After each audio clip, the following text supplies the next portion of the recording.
I am Regina Moore, and I got my PharmD here at the University of New Mexico in 2010. After I left New Mexico, I went back to Northern Nevada, and I worked in Reno for a few years. I was a pharmacy manager in a rural location about 2 hours from Reno.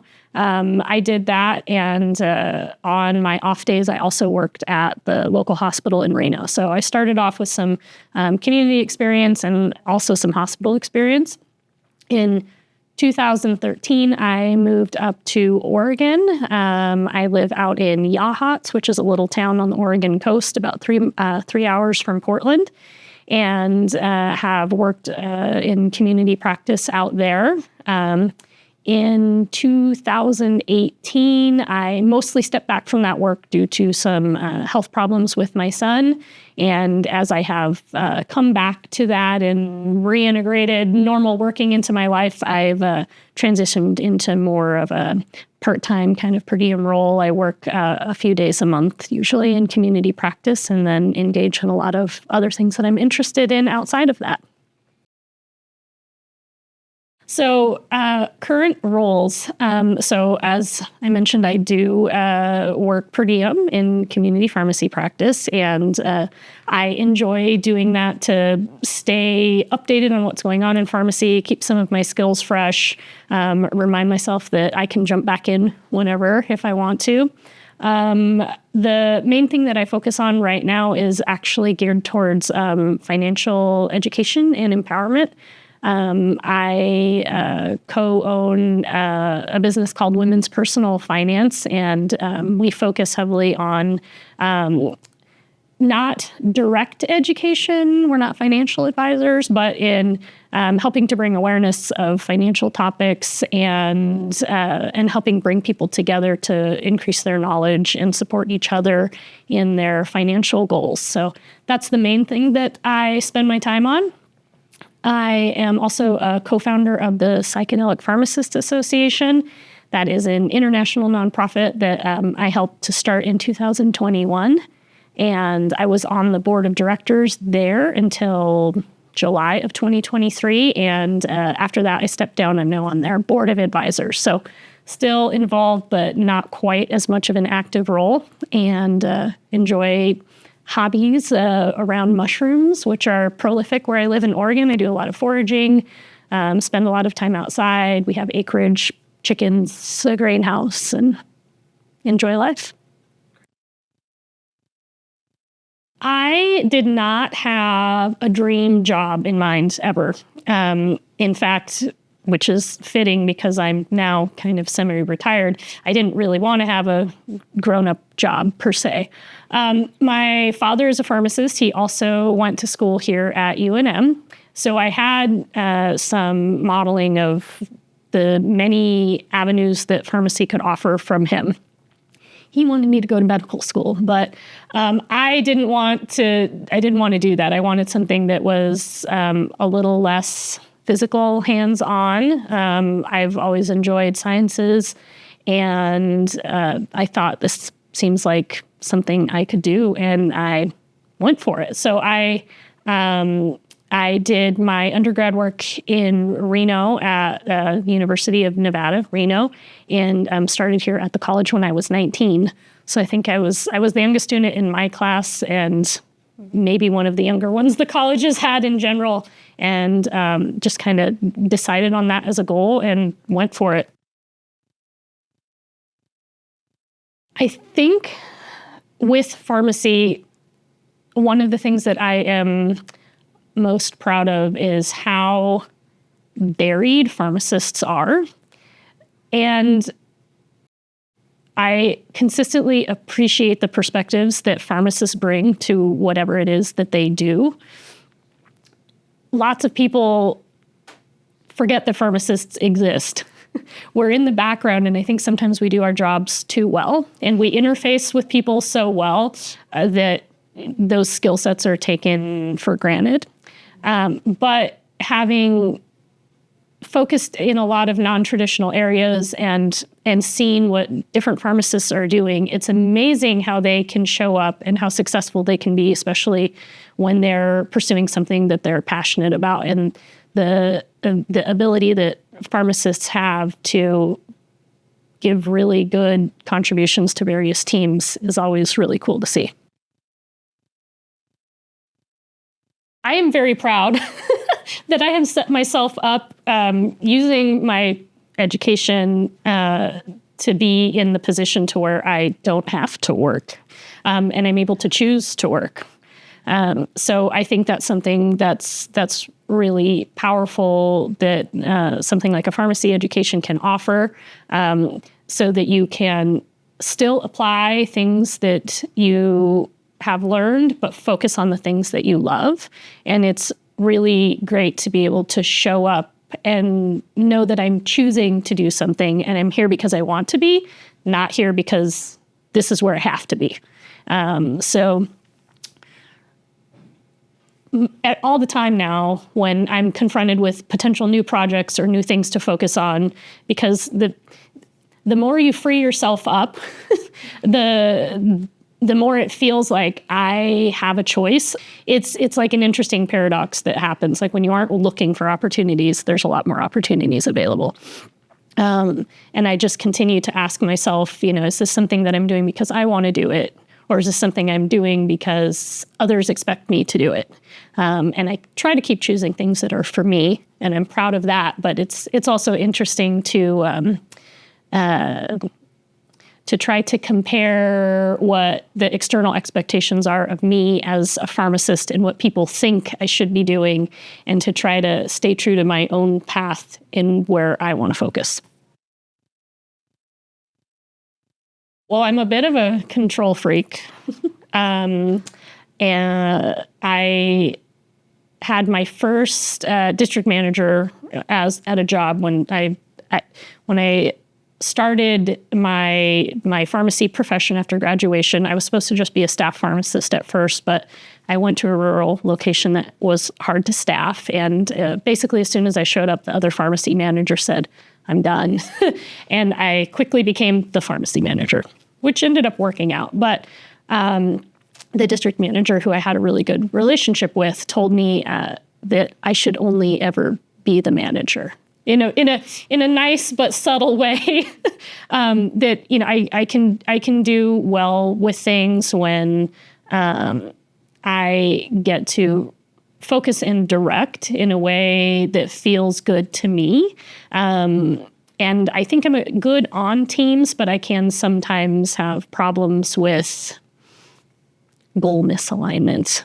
So, but that's okay, because there's lots of avenues that you can pursue, and I've been able to find ways to show up where I feel like I can exercise my skills and maintain authenticity and integrity in my work.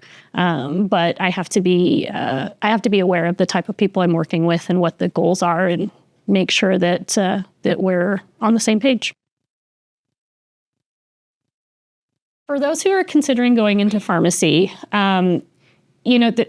the industries are rapidly changing, and they've been saying that since I started as well. But I think a lot of the technological advancements are really starting to come to a head, and it makes career prospects a little more unsure. And it's not a profession that you should go into with the intention that you're going to have a stable job and steady raises and things like that. I can say that wages have been more or less stagnant in the profession since I graduated. So there's a lot of people who go in with a certain expectation of what salaries look like, and it doesn't always pan out that way.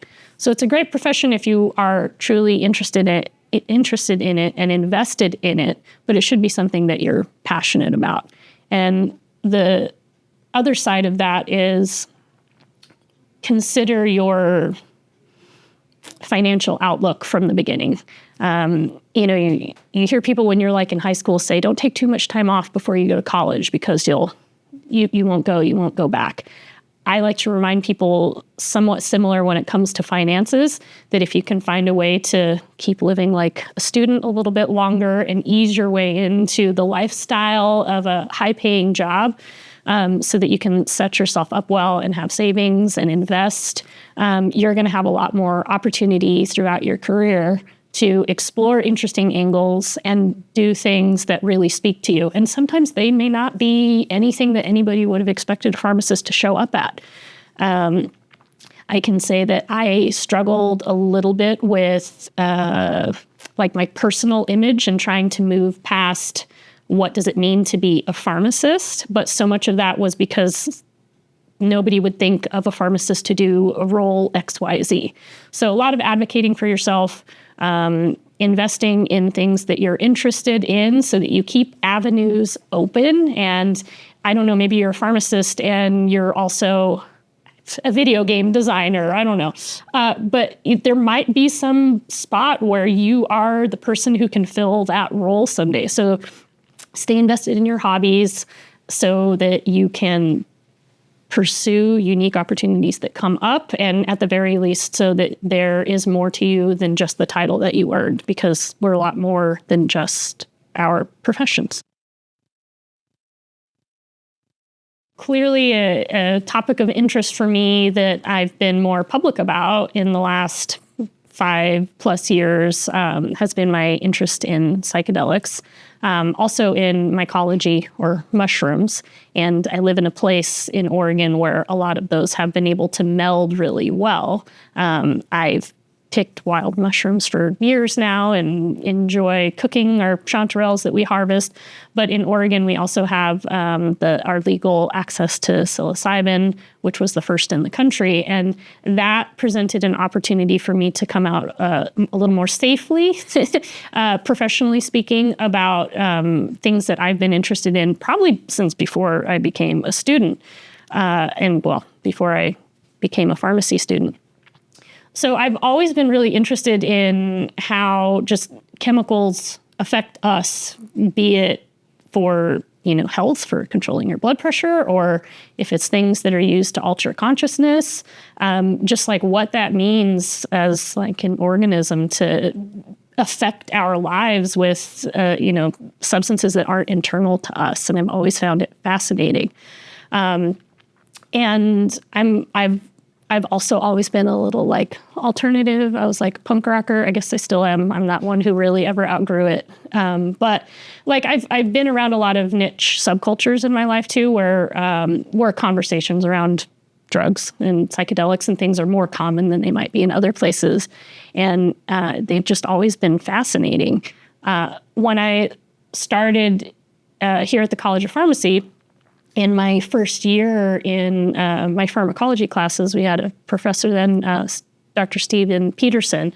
And I remember it was probably just like a 15-minute section of a lecture where he talked about psychedelics. And at this point, we were mostly referring to things like LSD or psilocybin. That term has a lot more broad use these days. But I remember him saying that they were generally quite safe and that they didn't deserve their status as Schedule II substances. And I think that gave me enough like, oh, it's okay to like be interested in these. Maybe I can't talk about it, but like maybe this isn't something that's really that bad. And I continue to educate myself and track a lot of these things and see what's going on legally pretty quietly just throughout my life. And when opportunities came up as this conversation started to come out more into the public, I thought it was really important to speak up as a pharmacist and lend my voice to that conversation. Depending on the specifics of it, it might be something I'm specifically in support of. It might be things that I have outlooks as a pharmacist where I might say, maybe we should think a little bit more in how we approach this safely. But it's been great to have to have my personal experiences be able to inform that wider conversation. And I think it's important for people who have various professional backgrounds who can help to elevate those conversations to show up where they can. I think it's important to remember to foster your community and connections, even when you're in school and things seem really, really busy. I think it can be hard for a lot of us making that transition from like student to career professional, and for a lot of us that can mean losing track of friends and kind of rediscovering our personal identities.